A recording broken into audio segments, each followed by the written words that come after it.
yung mga cost ng goods, supplies, medicines, etc. Even pag taas po ng sweldo ng ating mga kawali, ay yung ibang hospital po ay nagdagdag pa ng additional 5%. So siguro, average lang naman po yun ng 5 to 8%. Pero hindi naman po lahat talagang ganun kalaki ay tinaas. Kung ang isang individual po kasi, Dr. Degrano, pag mako-confine, di ba, titingnan po nila sa hospital bill, naka-breakdown po yan, yung mga gamot, yung mga supplies, at iba pang hospital fees. So saan po makikita doon yung pagtaas ng presyo? Ano ba papansin po nila siguro ay yung mga, halimbawa, yung mga room rates. Minsan tumaas po yan, mga around 5%. Malaki na po usually yan kung tumaas yan ng 5%. But then yung mga gamot po at saka yung mga procedures, halimbawa, laboratories, yan, pwede po yan tumaas ng around 5 to 10%. At kasi po yung mga ingredients na ginagamit po natin sa laboratories, etc., yung mga equipment na ginagamit po natin sa laboratories, lahat po niyan ay nagtaasan. Dr. Degrano, meron naman tayong tinatawag ng benepisyo pa rin po mula sa PhilHealth. Ito ba, makakatulong din naman dun sa ating mga pasyente, sakali naman maramdaman nila itong mga ganito pong pagtaas nga po ng singil sa mga pribadong ospital. Malaki po na tulong ng PhilHealth kasi for the past, itong year na ito po ay tumaas na almost double, around 95% po na natumat din yung mga benefits natin ng mga sa PhilHealth po. So more or less, halimbawa, ang bill niyo yung 50,000 and then dati nababawas sa inyo 20,000, di ba? Tapos tumaas ng mga naging 70,000. Ang inyo namang PhilHealth from 20,000 ay tumaas ng around 35,000.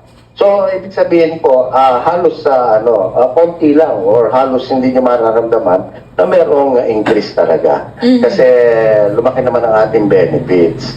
At isa pa, ang sinasabi po namin sa mga miyembro ng hospital, kung magtataas naman kayo, improve your services po. Yun yung importante dun sa binanggit mo, Dr. Degrano. Yung pag-improve sa mga serbisyo na po.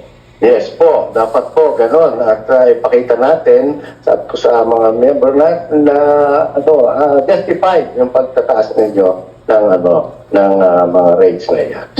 Yung pong mga professional fee, Dr. Degrano, alam po natin hindi po yan kontrolado ng mga ospital, pero meron po bang mga pagtataas kayong naitatala?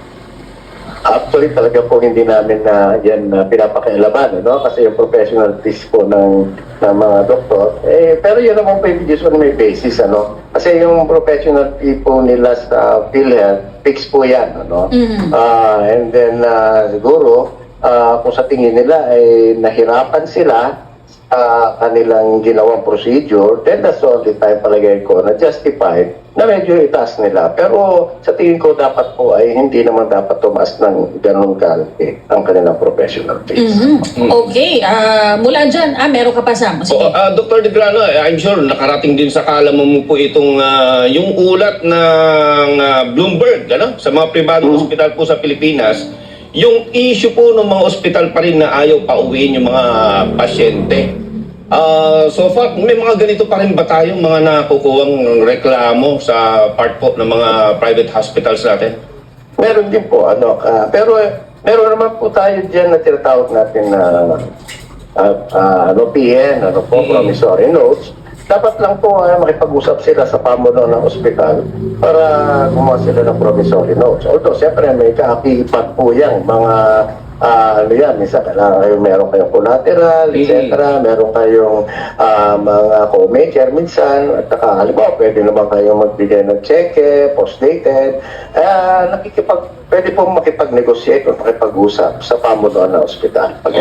Opo, pero pagkakaintindi ko, Dr. Degrano, correct me kung mali ako, pero may batas po yatang umiiral na hindi talaga pwedeng i-hold, o i-hostage daw itong mga pasyenteng medically discharged sila, pero ayaw pa sila pauwi ng ospital dahil nga kulang pa yung kanilang pambayad.